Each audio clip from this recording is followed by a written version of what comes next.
100% das vagas nas universidades do Estado para estudantes formados em escolas públicas, com reserva de uma parcela mínima destas vagas para os afrodescendentes e indígenas.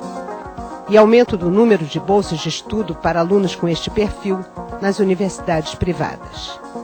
Está em discussão no Congresso o projeto de lei com que o governo pretende solucionar provisoriamente a demanda por ensino superior no Brasil. Há 4 décadas, nos Estados Unidos, esta é a política de ações afirmativas, implantada como importante instrumento de combate ao racismo contra os negros americanos. Mas nem todos estão de acordo com ela. O economista americano Thomas Sowell é um inimigo declarado da ação afirmativa. Dedicou grande parte de sua obra a provar que ela tem efeitos negativos para as próprias minorias que pretende beneficiar, além de prejudicar a sociedade como um todo. Em seu último livro, Ação Afirmativa ao Redor do Mundo, que está sendo publicado no Brasil pela editora Universidade, Sowell analisa as experiências de países como Índia, Ceilão, Paquistão e Nigéria. E conclui que, em todos os casos, leis para promover a igualdade tiveram um efeito oposto. Sowell recebeu o repórter Jorge Pontual na Universidade de Stanford, na Califórnia, onde conduz suas pesquisas. You have looked closely at the results of programs for affirmative action in many countries, and in none you have seen success. Why that? Well, most of the time, the things that people want, university admissions, high-level jobs, and so forth, are things for which you have to have prerequisites. And the people who are already more fortunate have those prerequisites, and those who are poor typically don't. And so it doesn't do any good to have a reserve a place for people of one group or another in a medical school when the person who's poor is very unlikely to have reached the point where he'll ever get to the medical school application process. And so you get a very disproportionate amount of the benefits going to a very small and already more fortunate group. It's a wonderful way for people who are affluent to become rich, but that is not the social problem in most of these countries. The first laws that created group preferences were adopted in India by the British colonial administration. What happened there? One result has been that these preferences have spread far beyond the untouchables. Most of the untouchables have gotten nothing out of this. Those relatively few already affluent untouchables have gotten the lion's share of the benefits. And the other groups, who are much more fortunate than the untouchables, they have really gotten far more of the preferences than the untouchables ever did. But what happened in India, was there an increase in violence between the groups, between races and different groups? Oh yes, there's been great increased violence, particularly against the untouchables. Why? Because they are perceived as having an unfair advantage, even though the great bulk of them get nothing out of this. One of the tragic cases of some years ago was a riot in which 42 people were killed over 6 places in a medical school in Gujarat. Moreover, most of the places that are set aside for untouchables go unfilled because they don't have enough of them who are qualified to get into these places, even with lower qualification standards. But so they get the brunt of the hostility, but they don't get the bulk of the benefits. Because other groups feel discriminated. Other groups find that this is a way they can get preferences, whether they're discriminated against or not. And so they do. And politically, it's always easier to add another group to the list. And of course, the more groups you add, the more you dilute the preferences for those who really were truly badly off to begin with. How have the different programs of affirmative action that you looked into been detrimental to society at large and to the groups targeted? Certainly the antagonism is a high cost to the society at large. It's a high cost to the members of the group. You also have the members of these groups who have, with great effort in many cases, elevated themselves on the basis of their own qualifications. And they go under a cloud in any case. That is, if some black student, for example, graduates #1 in his class in Harvard, he will still go out into the world under the cloud that he only got in because he was black. Now, he may have gotten in whether he was black or not, but we will never know that because there will then be this general presumption of less competence. One example that you studied is Sri Lanka, a country that was very peaceful, and then affirmative action programs for the Tamil minority were adopted. And what happened there? Well, it was not only peaceful, it was held up by many people inside and outside Sri Lanka as a model for the rest of the world, to show how a majority and a minority could live together in peace. There was not a single race riot between the Tamils and the Sinhalese in Sri Lanka during the first half of the 20th century. During the second half of the 20th century, there were not only riots, there was outright civil war. And this little country lost more lives during its civil war than the United States lost during all the years of the Vietnam War. But how was affirmative action involved in that? The Tamils were doing better than the Sinhalese, the Tamil minority, for a number of historical reasons. And the Sinhalese resented that. When the country became free and began to have elections, one of the politicians decided his best chance to become prime minister was to push for preferences for the Sinhalese. And of course, once he did that, that made life impossible for the Tamils. Because where the Tamils lived was a very poor part of the country, and without being able to get into an education and into the professions, they really had very little future. Eventually, the Tamils decided they wanted to secede, and so civil war broke out. And only in the past couple of years has there been a ceasefire in that civil war, very belatedly after decades of slaughter. It seems from your studies that in all those countries that adopted those programs of racial quotas, politicians used that. There was a lot of demagoguery involved. Why? Well, it's always easy to say, particularly when it's some group that isn't performing as well as another group, to blame somebody else. People would much rather believe that their misfortunes are due to somebody else rather than to themselves. In many cases, their misfortunes may be due to historical factors over which they had no control. But the fact is that if they want to advance from where they are, they're going to have to acquire skills and do other kinds of things that are necessary. This is a distraction from that. This says to people, you don't have to measure up to what other people do. They owe it to you, and therefore you're to get this anyway.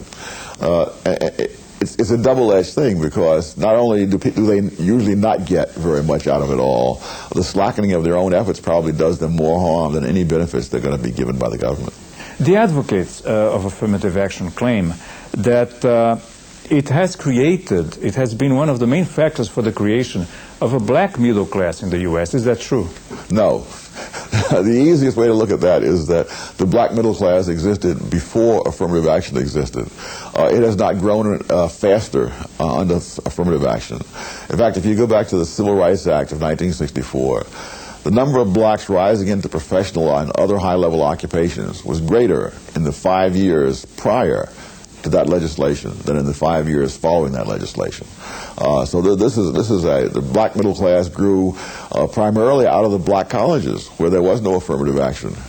And even to this day, in some of the scientific fields, the bulk of black PhDs came out of the black colleges, not out of the Harvards and Yales and other such places. In Brazil, affirmative action is being introduced in universities. In the American universities, what has been the effect of affirmative action? You've had a very high failure rate among the minority students brought in. And it's not because these students weren't qualified. At Berkeley, for example, during the era of affirmative action, over half the black students failed to graduate. Now, the average black student at Berkeley during that period scored higher than the average American student in the country at large. They were failing because they were at Berkeley, where you had the top, 10% of white students and the top 5% of Asian students. And so they were just simply overwhelmed. I mean, I saw this when it first came in at Cornell, that there were many black kids there who would have sailed through and graduated with honors somewhere else. It's just that you can't make up in a few years for what you don't have otherwise. In my own classes, I gave a lot of reading assignments. Now, the average student at Cornell at that time had an SAT of 700, which meant they were fantastic readers. They could just go right through a book at high speed and know all of it. Very few people in the world can do that. Now, here, along comes a black student who's let in under affirmative action. He's a good student. He does well, but he can't do that, as most white students can't do that. But he's put into Cornell, and so we go whizzing along, and he's left behind. He doesn't learn things that he is perfectly capable of learning if it's taught at a normal pace. But why wouldn't the black student be able to do that? Oh, not as good a previous education. I mean, it's one thing if you've been through Andover or Exeter or any of these other high-priced schools and you've been taught all this. It's another thing if you've come out of a ghetto school where the standards are much lower, and after 12 years of that, you can't make that up in a summer or in any other period of time that's going to get you through a high-powered school with the kind of results that you really want. What has happened in California and Texas, the two largest American states, where the voters abolished affirmative action a few years ago? There were great outcries that there would be no minority students in the university system and so on. In point of fact, there are now more minority students in the university system than there were prior to the ending of affirmative action. They redistributed themselves. There are fewer minority students in Berkeley. There are more at the other universities in the same system. And so I suspect that the rate of graduation is going to go up now that the students are in places where they belong rather than being put in places where they're overmatched. Has affirmative action in the U.S. improved the educational level of black students? No, I know no evidence of that. One of the sad cases, MIT, for example, a study done some years ago showed that the average black student at MIT was in the top 10% of the nation's students in mathematics, and in the bottom 10% at MIT. And 1/4 of them flunked out. And when you consider how few black students have had an opportunity to develop their skills to the point where they're in the top 10% mathematically in the country at large, and to flunk 1/4 of them out is a crime. And they're flunking only because they're at MIT, where people are in the top 1%. And so therefore being in the 90th percentile doesn't count for very much there. What is this phenomenon that happens in the U.S. among the black youth, where if you work hard, if you study hard, you're seen as acting white? Yes, it's tragic. You didn't have that in my generation. That's a new thing, and it's part of the vision behind the whole civil rights affirmative action issue. The argument is, you see, that whites have their positions solely because they're able to repress blacks. Now, if that's true, if it's true that no matter what you do, the white population is going to keep you from getting ahead, then it really makes no sense to knock yourself out.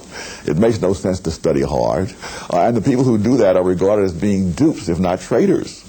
And so, given what people have been saying, what so-called black leaders have been saying, the black students' responses are perfectly rational. It's just that what the leaders are saying is utter nonsense.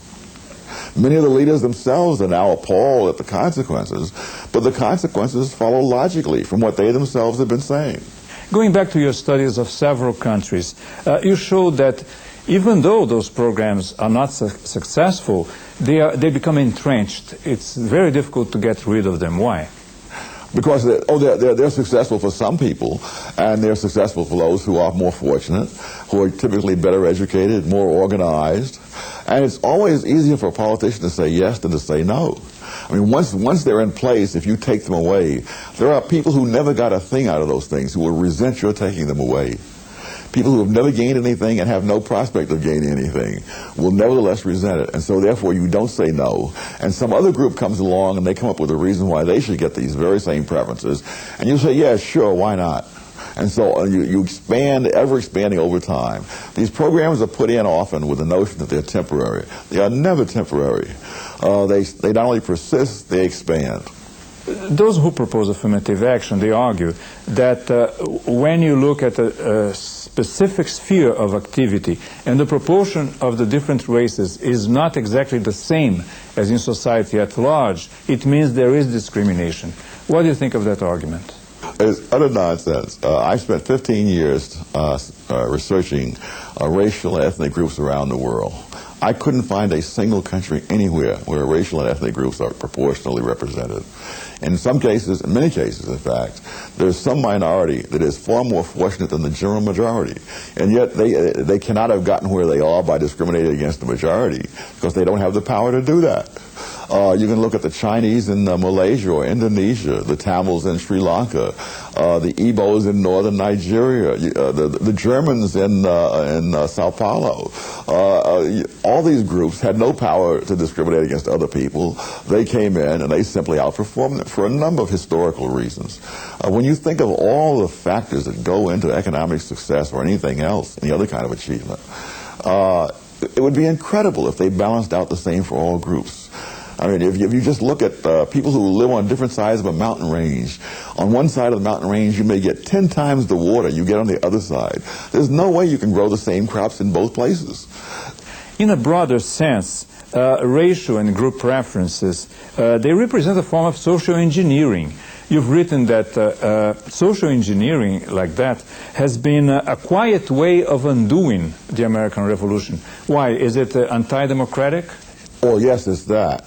But the American Revolution is really based on a notion that people will have rights, and that's the pursuit of happiness. You are free to pursue happiness and to go as far as your particular desires and abilities will take you, which is very different from saying that somebody sitting on top will then place you in the position that person thinks you ought to be in. When you think of it, it would take some sort of godlike knowledge to be able to do that. One thing, people don't want to do the same things. I mean, no one could make me the equal of Rudolph Nureyev on a ballet stage. It never occurred to me to want to do ballet. How could he possibly do that? So that it can't be done from the beginning. But the attempt to do it can have an incredible amount of damage done. I've heard people say that even though they admit that affirmative action has a lot of shortcomings, it's important symbolically as reparation for slavery. What do you think of that? The question is, how high a price do you want to pay for symbolism? And particularly, how high a price do you want those who are supposed to be the beneficiaries to pay for the symbolism? Because affirmative action has had the bad effects that I mentioned on blacks themselves, in terms of making it appear that you don't have to build up your own skills. I mean, there have been studies which find black students, who are in college and thinking of graduate school, and people say, well, are you preparing yourself for whatever the field is? Oh, no, because they'll let me in otherwise. Well, for a while they might, but at some point they won't. And so you let a whole lifetime of opportunities slip by, depending on something that's going to be illusory in the long run. I've heard one white scholar say that for him it's aesthetically good to have a few black faces around in his classes. It sounds even as a racist comment. What do you think of that? It is, and what they're saying is that the black students are acting. They're in the role of movie extras. They're in the background while the stars perform their acts, and that's really what role blacks play on too many campuses. Places like Berkeley, for example, for many years went under affirmative action. That they came in, they lasted as long as they lasted, and they left. And most of them left without a degree. And so, yes, when the administrator is showing visitors around, he can point to the grand complexity of faces out there, which is very lovely for him. But the kids, many of whom are the first members of their family ever to go to college, they have no idea that they are being used as extras as a backdrop. There's an idea in Brazil that affirmative action should not be for blacks but for the poor. It's a form of affirmative action. Is that as bad as the racial quota? You have exactly the same problem. The problem is not that people aren't qualified, certainly in the United States at least. We have so many different levels of colleges and universities. Anyone who is able to read is qualified somewhere. The question is, get him where that person can function. Affirmative action simply systematically mismatches minorities with the institutions. So you get someone flunking out of Berkeley who would have sailed through fine at San Jose State. And so the very same thing would apply if you did it by income level.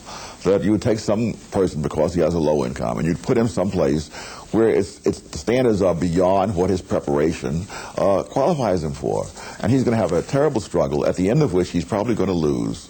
He will lose all that time and all the agony and whatnot that will go with that. From what you know of Brazil, and you've studied Brazil a lot, I've seen in your books, what do you think the effects of the introduction of affirmative action could be?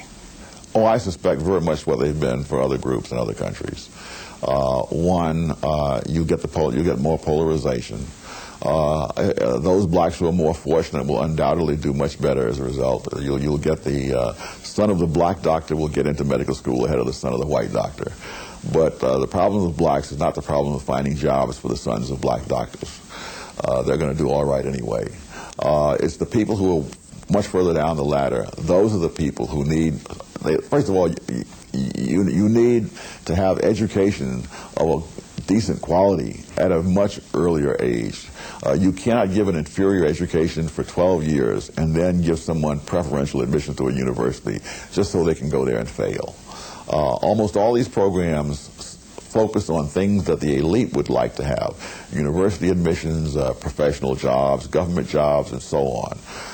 But the people who are at the bottom, what they most need is marketable skills, educational standards, and so forth. And that's what gets neglected.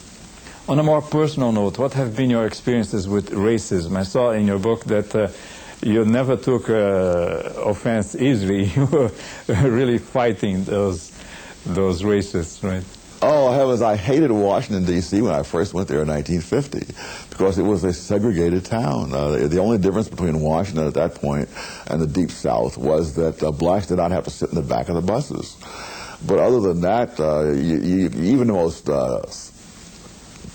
petty restaurant downtown, blacks couldn't come in and sit down.